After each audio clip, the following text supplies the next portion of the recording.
आप बोलो रात के अंधेरे में चोर उचक्के जैसा जो लोग शिलान्यास का बोर्ड तोड़ के गए हैं, अगर हम विधायक होकर उन पर अपना ध्यान केंद्रित करें तो मेरे हमारे कार्यकर्ता देख लेंगे और जनता देखेगी कि आज उन्होंने क्या उनकी सोच है। 20 सालों का भाई उनका साम्राज्य का अंत हुआ है, तो लेकिन फिर भी टाइगर जयराम महतो तो रीलबाज नेता है। काम सिर्फ है रील बनाना, कोई काम धंधा है नहीं उनका। बस सिर्फ जहां कहीं भी जाना है, अपने पीछे पीछे 4 लोगों को खड़ा रखना है, मोबाइल निकलवा कर वीडियो बनवाना है और बस फेसबुक, इंस्टाग्राम, यूट्यूब जहां भी हो सोशल मीडिया पर छोड़ देना है। क्योंकि टाइगर जयराम महतो सिर्फ और सिर्फ क्या है, रीलबाज नेता। काम उनका कुछ नहीं है, विकास का कोई काम वो डुमरी में नहीं कर रहे। 1 साल बीत चुका है और डुमरी का कोई भी ऐसा जो काम नया उन्होंने नहीं किया, बल्कि जो पुराने हमारे विधायक थे उन्हीं का जो योजना जो उन्होंने मंजूरी दिलवाई थी, बस उसी का जो है वो काम कर रहे हैं, नारियल फोड़ रहे हैं। बाकी कोई नया काम टाइगर जयराम महतो डुमरी में नहीं किए। अरे भैया कैसे करेंगे जब आप लोग उनका कोई भी किए गए काम को दुश्मनी के निगाह से देखिएगा, उनके किए गए कामों को तोड़ दीजिएगा, तो कैसे काम दिखेगा आपको। टाइगर जयराम महतो के विरोधी पक्ष, नाम नहीं लेंगे, आप लोग समझते ही होंगे कि कौन है भाई, डुमरी में कौन है विरोध में, विपक्ष में कौन है। हमेशा कहते हैं रीलबाज नेता, झांसा राम, जयराम नहीं झांसा राम, खाली झांसा लोगों को देता है। बात करते हैं अंतिम में, घटना घटी है एक, टाइगर जयराम महतो जी एक शिलान्यास किए सड़क का, और सड़क का शिलान्यास के लिए एक शिलापट जो है लगाया जाता है ना, एक जो आप देख भी रहे होंगे, इसे जो है रात के समय में तोड़ दिया गया। बिट्टू सिंह आके तोड़ दिया था क्या, कि खुद टाइगर जयराम महतो तोड़ दिए रात में जाके। समझ सकते हैं कौन तोड़ा होगा, क्यों तोड़ा होगा। वीडियो क्लिप दिखाते हैं, इस पर टाइगर जयराम महतो जी का बयान सुनिए और उसके बाद आप ये भी सुनिए कि नाइजर में जो बंधक बनाए गए लोग थे, बगोदर के कुछ लोग थे, उन लोगों की घर वापसी हो चुकी है टाइगर जयराम महतो के कारण ही। क्या बोल रहे टाइगर जयराम महतो, सुनिए फिर बात करते हैं। जहाँ कहीं भी उद्घाटन करते हैं, आपका पत्थर, आपका पोस्टर, कोई फाड़ना तोड़ना नया बात नहीं है। फिर से एक आपका शिलान्यास किया हुआ, उद्घाटन किया हुआ जो लेख था, शिलालेख था, उसको बुरी तरीके से क्षतिग्रस्त किया गया है। तो ये सब आखिर कुछ कहिए, क्योंकि आप कुछ भी होता है, पोस्टर फाड़ता है जब भी आप चुप रहते हैं, तोड़ता है कोई तब भी चुप रहते हैं, दूसरा लोग विधायक लोग गरजने लगता है। हम लोग काम करने पे विश्वास करते हैं, हमारा गर्जना सिस्टम से है। आप बोलो रात के अंधेरे में चोर उचक्के जैसा जो लोग शिलान्यास का बोर्ड तोड़ के गए हैं, अगर हम विधायक होकर उन पर अपना ध्यान केंद्रित करें तो मेरे हमारे कार्यकर्ता देख लेंगे और जनता देखेगी कि आज उन्होंने क्या उनकी सोच है। 20 सालों का भाई उनका साम्राज्य का अंत हुआ है, तो लेकिन फिर भी ना जयराम महतो को प्रॉपर्टी का चेक करना सबसे आसान है। इसलिए आसान है कि जयराम महतो एक पार्टी का सिंगल विधायक है, उसको ना सत्ता का सपोर्ट मिलेगा, ना विपक्ष का सपोर्ट मिलेगा, ना उसको बीजेपी का सपोर्ट मिलेगा, ना जेएमएम का सपोर्ट मिलेगा। मेरा प्रॉपर्टी इजिली चेक हो जाएगा। मेरा जो पुश्तैनी जमीन है, मेरा दादाजी के नाम से 4 एकड़ 87 डिसमिल, उससे अगर 1 डिसमिल ज्यादा मिलेगा तो कहिएगा हम प्यार। राजनीति में स्वागत करना चाहिए। जनता ने आपको 20 साल मौका दिया था, आपने सेवा किया। अब अगर जनता ने किसी और को चुना है तो आपको स्वीकारना चाहिए। वो मेरा काम नहीं था, वो जयराम महतो का काम नहीं था। आप जयराम महतो को अगले चुनाव में कैसे हराएंगे उसकी तैयारी कर सकते हैं, लेकिन जो काम हो रहा है योजनाओं का, विकास का, वो जनता का काम है। उस शिलान्यास को बोर्ड को आप तोड़ रहे हैं, तो आप केवल मेरे नाम को नहीं तोड़ रहे हैं या मेरे नाम के बोर्ड को नहीं तोड़ रहे हैं, अब जनता ने जो जनादेश दिया है उसे तोड़ रहे हैं, जनता के योजनाओं के, जनता के विकास के कार्यों को तोड़ रहे हैं। तो ये दुर्भाग्य का विषय है।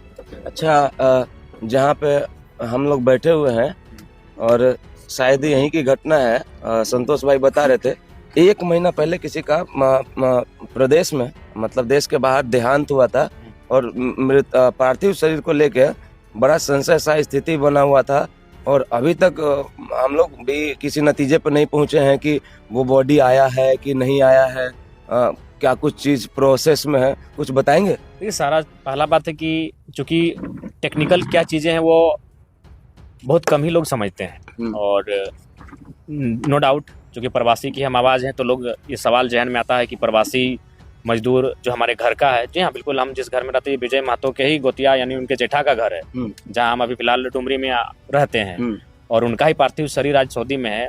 इसमें क्या है, इसमें देखिए कारण ये है कि सऊदी का रूल नियम आप भी जानते हैं, सऊदी का बहुत टफ रूल है हम्म। तो वहाँ उनको गोली लगी है। हम्म। अगर सिर्फ बॉडी लेने की बात है हम्म। तो बॉडी हम लोग कल ही ले आएंगे बॉडी। हम लोग मुआवजा को लेकर, और एम्बेसी से हमारी बात हुई, वहाँ के जो कंपनी के पदाधिकारी हैं उनसे मेरी बात हुई, जो हमारे मंत्री हैं राज्य के उनसे मेरी बात हुई, और जो राज्य के विभागीय सचिव हैं उनसे भी मेरी बात हुई। और मसला यही है कि हम लोग मुआवजा की मांग कर रहे हैं, और उनका कहना है कि जब तक कोर्ट का निर्णय नहीं आएगा हम लोग मुआवजा के लिए कुछ स्टेटमेंट क्लियर नहीं कर पाएंगे। जो भी मुआवजा देंगे, लेकिन कोर्ट का निर्णय आएगा तभी हम लोग देंगे। अगर सिर्फ बॉडी की बात है तो बॉडी कल ही आ जाएगा, उसके लिए एनओसी देना होगा। तो इसीलिए तकनीकी चीजें जनता नहीं जान रही, इसीलिए विपक्ष वाले नो डाउट कहीं सोशल मीडिया में या यहाँ वहाँ गुमराह कर रहे होंगे, लेकिन सच्चाई यही है। अगर केवल पार्थिव शरीर की बात है तो पार्थिव शरीर विजय कुमार महतो का कल ही प्रक्रिया हो जाएगा, और वो जो जितना समय लगे आने में वो आ जाएगा। लेकिन यहाँ पेंच फंस रहा है मुआवजा में, और मुआवजा को लेकर तमाम जो विभाग हैं, चाहे वो एम्बेसी हो या फिर कंपनी के पदाधिकारी हो या राज्य के जो प्रवासी विभाग को देखने वाले अधिकारी हो, पदाधिकारी हो, उनका एक ही चीज कहना है, एक स्वर में कहना है कि जब तक कोर्ट का निर्णय नहीं आएगा तब तक हम लोग मुआवजा को लेकर एश्योर नहीं कर सकते हैं कि हम कितना मुआवजा देंगे और क्या देंगे। तो वहीं पेंच फंस रहा है। बाकी अगर पार्थिव शरीर की बात है वो कल भी आ जाएगा, वो परसों भी आ जाएगा। परिजन जब एनओसी लिख कर देंगे पार्थिव शरीर भारत देश आ जाएगा, झारखंड आ जाएगा। विधायक जी, प्रवासी की बात आया तो याद होगा कि विगत 9 महीना पहले एक नाइजर में कुछ बंधकों को बंधक बनाया गया था। आपने विधानसभा में बात रखा था और आपके पार्टी के द्वारा, राज्यपाल द्वारा भी संज्ञान दिया गया था। उस मामले को पता चला है कि वो प्रवासी मजदूर शायद मुंबई अभी तक आ चुके हैं। तो आपको कैसा लग रहा है कि आपके प्रयास को कारण वहाँ पे उन लोगों, मेरे अलावा भी बाकी लोगों का प्रयास है। मैं कभी भी जिस काम को मैं करता हूँ, अगर उसमें कोई लोग प्रयास करते हैं तो मुझे सच बात कहने में अफसोस नहीं होता है, और ना ही मैंने एक नकारात्मक किसी के प्रति सोचता हूँ। बाकी लेकिन मूलतः जो प्रयास था विधानसभा में मैंने बात को उठाया, महामहिम से भी परिजनों को मैंने मिलवाया, और जिस तरह से 9 महीना उन लोग, हाँ 8-9 महीना बाद रहा तो परिवार को जो मानसिक देखिए बिल्कुल उसको लेकर भी मैंने कई बार उपायुक्त को भी कहा कि कम से कम उनके भोजन पानी की व्यवस्था करे। वो समय समय पर थोड़ा बहुत किए हैं, लेकिन उतना पर्याप्त नहीं कर पाए हैं। दूसरी बात है कि राज्य सरकार को इस विषय में सोचना चाहिए। चलिए एक काम अच्छा हुआ, उसके लिए केंद्र और राज्य की दोनों टीमों को और दोनों सरकारों को धन्यवाद देंगे। दोनों के प्रयास से और हम लोगों जनप्रतिनिधियों के प्रयास से वो 5 मजदूर वापस आ रहे हैं, ये मैंने खुशी की बात है। लेकिन विजय बाबू का पार्थिव शरीर ना आना ये भी एक दुख का बात है। उसके लिए अभी फिलहाल विधायक नहीं, कुछ कानूनी दांव पेच है जो दोषी हैं, और दोषी नहीं है कह सकते, उनका भी अपना सब अपने अपनी जगह पर अपने सोचने का नजरिया ठीक होगा। तो हमारा जो सोचने का नजरिया है परिजन के माध्यम से कि भाई मुआवजा मिलना चाहिए। तो मुआवजा नहीं मिलने के कारण हम लोग मतलब काफी जिद पे अड़े हैं कि मुआवजा दीजिए और पार्थिव शरीर को वहां से भेजिए। तो यही समस्या है और यही तकनीकी समस्या है, इसको समझना होगा। हाँ, ये बात तो बिल्कुल सही बोले हमारे टाइगर जयराम महतो जी की भाई हम इनके पीछे थोड़ी पड़े रहेंगे। तोड़ने वाले तोड़ते रहे, अगर हम उनको देखने जाएंगे कि कौन तोड़ रहा है, क्यों तोड़ रहा है, तो हम आगे का काम नहीं कर पाएंगे। चलिए ठीक है, टाइगर जयराम महतो जी अपनी जगह सही है, वो विधायक है, क्या पड़ेंगे उन लुच्चे लफंगे गुंडों के पीछे जिनका काम ही है किसी का पैर खींचना, टांग खींचना, उसके पीछे वो क्यों लगेंगे। लेकिन जो लोग चिल्ला चिल्ला कर ये कहते हैं रीलबाज नेता, रीलबाज नेता, रीलबाज नेता, उनको तो शर्म आना चाहिए ना कि भाई ये तो काम करता है, इसके काम को हम पूरा ही नहीं होने देते हैं। ये काम करना चाहता है जहां पर 20-20 साल से 25-25 साल से सड़क नहीं है, वहां पर टाइगर जयराम महतो जी सड़क बनवाना चाह रहे हैं, तो उनके शिलापट को तोड़ा जा रहा है। खैर तोड़ते रहिए, इससे आपका ही नुकसान है, टाइगर जयराम महतो जी का कोई नुकसान नहीं है। क्या नुकसान है, वो तो और आगे बढ़ेंगे, उनको सहानुभूति मिलेगी, हमारे जैसे लोग वीडियो बनाएंगे तो उनका फायदा है, घाटा कुछ नहीं है। एक और घटना है, एक और खबर आ रही है कि कोई लगभग 12 घर में जो है चोरी हुआ है, एकदम 12 घर में एक साथ एक रात। टाइगर जयराम महतो जायजा लेने पहुंचे, क्या बोल रहे जरा सुनिए।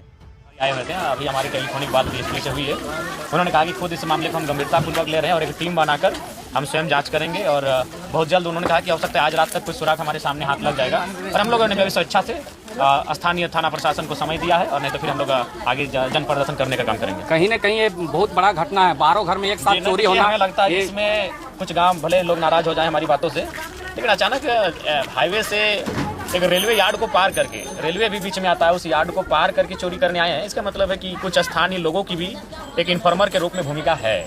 क्योंकि गांव में आकर देखिए, अगर रैंडमली वो निमिया घाट में चोरी करते हैं तो समझ में आता है कि वो रास्ते से उसको मालूम है कि दुकान में चोरी किया जा सकता है। गांव में आके घुस के अभी 12-12 घर, इसका मतलब कुछ लोगों ने यहाँ भी सहयोग किया है।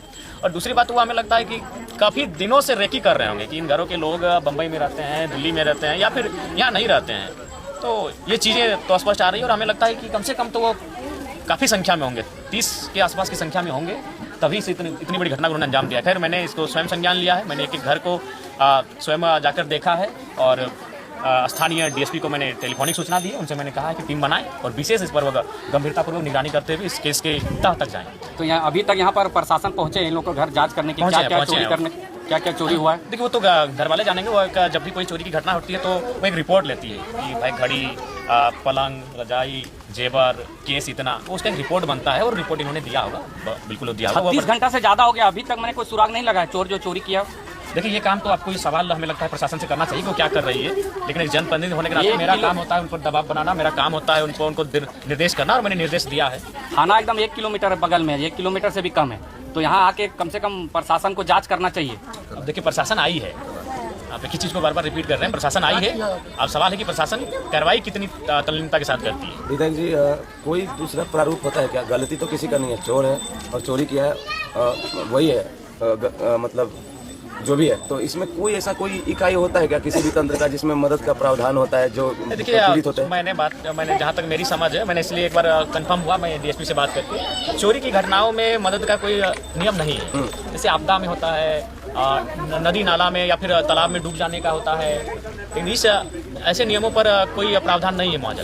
अच्छा जी, अच्छा, साथ में ये भी बताइए कि आप कितना घर विजिट किया? लगभग सभी घर को विजिट किए, 12 घर के आसपास। हाँ, तो हम शाम में आए थे, हमने एक रिक्वेस्ट भी किया था, खैर जो गया कि नहीं वो अलग बात है, लेकिन एक घर से मिनिमम 5 लाख का चोरी बताया जा रहा है। और ऐसा कैसे हो सकता है? चोरी हुआ है बेशक, और चोरी है क्योंकि गन पॉइंट पर नहीं लूटा गया है, लेकिन डकैती आपका देखने में लगता है कि सीरियल नंबर से एकदम 12 से लेकर एकदम प्लानिंग प्री प्लान्ड किया गया है, इस काम को अंजाम दिया गया है, क्योंकि आसान नहीं है।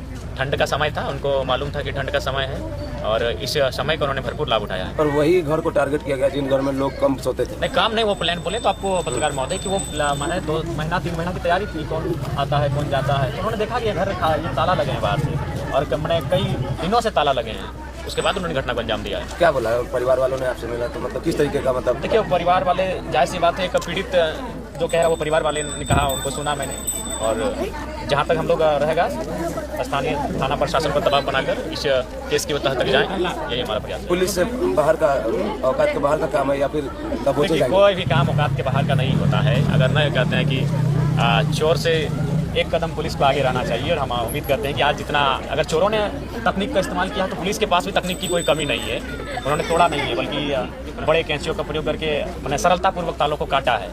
तो उनको पुलिस को भी तकनीक का इस्तेमाल करना चाहिए। हम उम्मीद करते हैं कि पुलिस भी तकनीक का इस्तेमाल करेंगे। रोड में अगर चोरी हुआ तो समझ में आवे कोई चोर आई गए, गाँव के भीतर कोई ना कोई इन्फॉर्मेशन यहाँ दे लगे, फलना नायर होगा में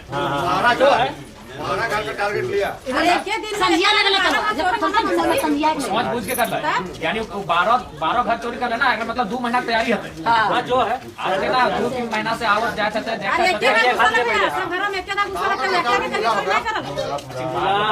इतना भीतर में गाँव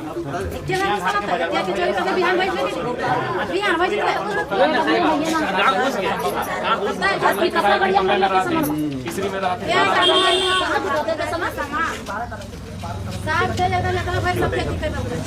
नाइजर से सकुशल वापसी, घर वापसी हुआ। जो बंधक बनाए गए मजदूर थे टाइगर जयराम महतो की वजह से, बहुत सारे ऐसे काम, बहुत सारे ऐसे आवाज जो टाइगर जयराम महतो जी विधानसभा में उठाए, सब पर जो है एक अच्छा खबर आया। अब आप बताइए सोचकर कि टाइगर जयराम महतो जी रील बाज नेता है या सच में एक रियल नेता है जो कुछ कर रहे हैं? आपके ऊपर है, कमेंट बॉक्स खुला है, अपना राय विचार जरूर लिखिएगा। फिलहाल अभी के लिए इतना ही, इजाजत दीजिए मुझे। मेरा नाम बिट्टू सिंह है, आप इस वीडियो को मिस्टर बिट्टू पर देख रहे होंगे। जोहार, जय हिंद।